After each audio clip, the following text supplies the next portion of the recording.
ବିବିଏସ୍ଆର୍ ଠାରୁ ମାତ୍ର 20 କିଲୋମିଟର ଦୂରରେ ସାଙ୍ଗମାନଙ୍କ ସହ ଗଲୁ ଆଉ ଜଙ୍ଗଲ ଭିତରେ ନିଆଁ ଲଗାଇ ପତ୍ରପୋଡ଼ା ଚିକେନ ବନେଇଲୁ। ଆଜିର ସଣ୍ଡେ ଥିଲା ପୁରା ମଜାଦାର। ହାଇ ଫ୍ରେଣ୍ଡସ୍, ନମସ୍କାର, welcome back to another mini blog.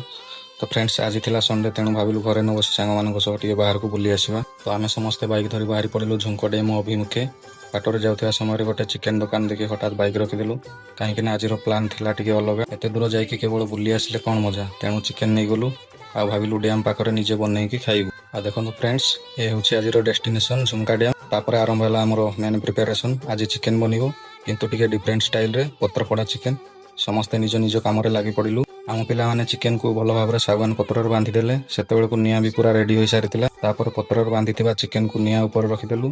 ତା ଉପରେ ଆହୁରି କାଠ ଦେଇ ନିଆଁକୁ ଜୋରରେ ଜଳାଇଦେଲୁ।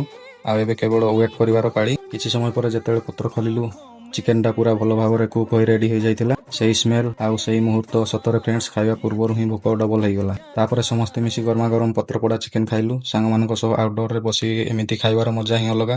ହସ ମଜା ଆଉ ସାଙ୍ଗମାନଙ୍କ ସହ ଏଇ ଲିଟିଲ୍ ମୋମେଣ୍ଟସ୍, ଏ ହେଉଛି ଆମର ଆଜିର ସଣ୍ଡେ। ତ ଫ୍ରେଣ୍ଡସ୍, ଆପଣମାନେ ବି ଯଦି ଏମିତି ପତ୍ରପୋଡ଼ା ଚିକେନ କେବେ ଟ୍ରାଏ କରିନାହାନ୍ତି, ତାହେଲେ ଫ୍ରେଣ୍ଡସ୍ ମାନଙ୍କ ସହ ଥରେ ନିଶ୍ଚୟ ଟ୍ରାଏ କରନ୍ତୁ।